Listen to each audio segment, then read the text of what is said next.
Now we have our player and we have our platform. It's time to start adding in behaviors.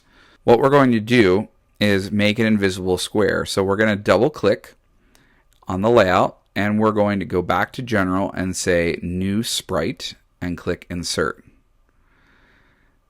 Now when we click in the space that we have and open up the animation editor, we're going to want to go up and use the tool called resize. And we're going to resize our object to 48 by 48, and we're going to keep this aspect ratio intact. That way the shape of this box is perfectly square. And once you've selected that, you can go ahead and say OK. Then what we're going to do is we're going to fill in this space using the fill tool.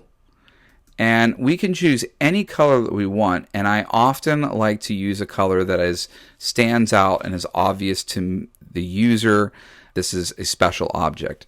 So we're going to use a very bright kind of green, and then I'm going to tap in the space where this box that's 48 by 48 has been created, and that's going to fill this part in green.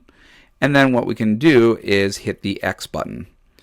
Now this box, it's a good time to give it a label because we want to always label our objects as a good practice. We're going to call this the PlayerBox. And the object of this is just something that we can attach to our character. Right now, it's checked off as initially visible. We would like to uncheck that because we don't want to actually see the object. We want it to be invisible. Then what we're going to do is we're going to add some behaviors to this box.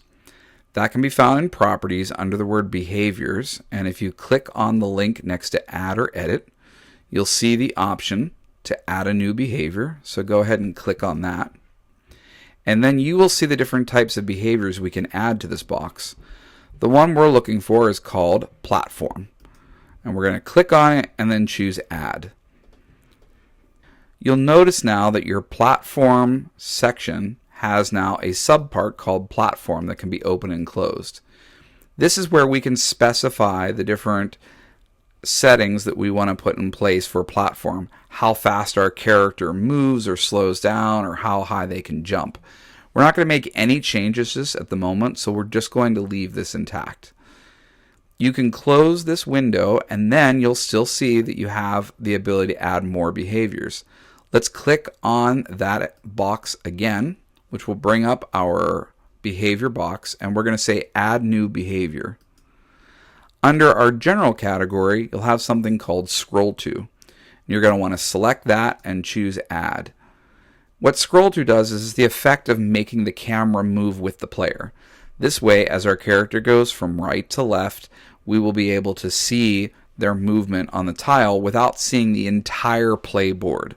And that's a very common feature found in platformer games. When you're finished, you can close the behavior box. Now what we're going to do is add a solid behavior to our platforms to keep you from passing through them or from them falling down. To do that, on the right side, we'll need to click on Tile Map under our project category.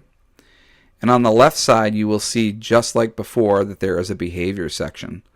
Click on the Behaviors button, choose Add New Behavior, and the attribute that we're going to add is called Solid. And this again makes the object solid so that we can't fall through it, it won't move. A sensible thing to do is to lock in these layers anytime that you are not doing work on them. That keeps things from accidentally being changed. So what you want to do is make sure, if you haven't already have your platform layer locked, to do so now.